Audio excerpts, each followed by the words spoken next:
President Obama and his inaugural address and his talk to the National Academy of Sciences, where he said that one of the tasks of his administration was to restore science to its rightful place. He didn't give any coordinates.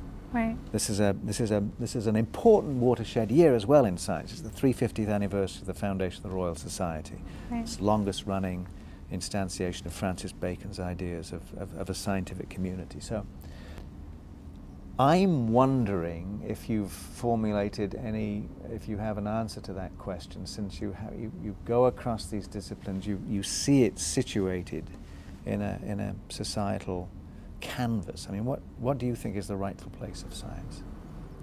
It's a very difficult question.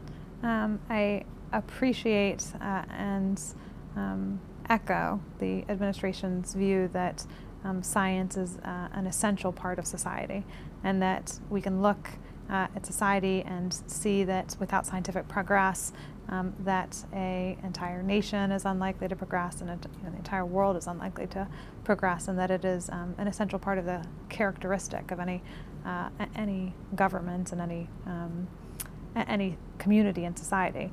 So I'd say it is an essential part of community. It is a part that we should focus enormous attention and efforts on, but not at the exclusion of other areas. So it goes hand in hand. We can't expect that science is going to answer for us some of the most difficult questions that we have, difficult questions of morality and ethics and virtue. Those are questions that we as a society have to recognize go hand in hand with scientific research. And so I think the rightful place is one that is elevated, one that is accorded significant attention, and one that doesn't take preeminence over other equally important areas that go hand in hand with progress in society. Let me build on that for one moment. Sure. Some of the conversations that you were part of this past weekend Yeah. talked about different views of essentialism, right? So genetic essentialism, neuroessentialism, etc. And that is a problem not just in a particular area of science, but in science generally, right? So I'd say scientific essentialism is just as much of a problem as any particular area. So to define those areas, genetic essentialism is the idea that our genes somehow have a greater influence and should be given accorded greater weight than any other influence on our behavior or any other influence on diseases, etc. Likewise for neuroscience, right? The idea that it's all localized in our brain. If we could simply unpack the brain and get into that black box, we'd suddenly have discovered the answer to the universe. And I think it isn't that simple, and I think the idea of scientific essentialism is just as concerning, which is to say, if we had the answers to science, if we could unpack human nature, if we could unpack nature generally, we'd have answers to all of the hard questions we've been grappling with in life, like what is personhood, and what is agency, and what is identity, and what are morality and ethics and virtue, what's the role of religion in society. These are hard questions that science can't answer alone. It may be that science gives us some new insights, but it's just one part of overall societal advance and overall progress.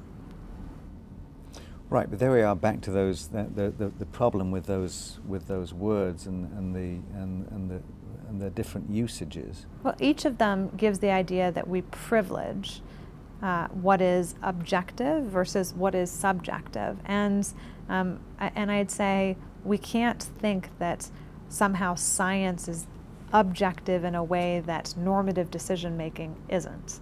Right? It isn't any more objective. It is another field. It's another angle. It gives us one more perspective on human behavior and nature and society. But the difficult questions aren't going to be answered by science alone. But why would you need anything more than, as Pat Churchland would put it, constraint satisfaction problems being solved to end up with a system of virtue ethics and a system of morality?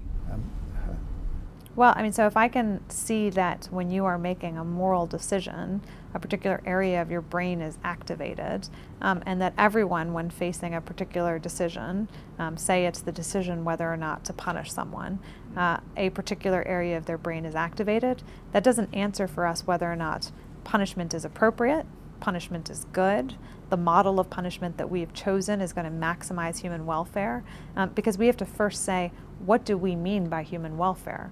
what are the values that we wish to maximize in society. And if we can localize it in the brain or localize it in the gene or understand the genetic and neurological components to what is human nature and what is human behavior, then we have one more factor that we can take into account in trying to come up with what we think will maximize the values we wish to maximize. But that conversation isn't one that's answered by science. It's one that's answered by normative discussion and thought.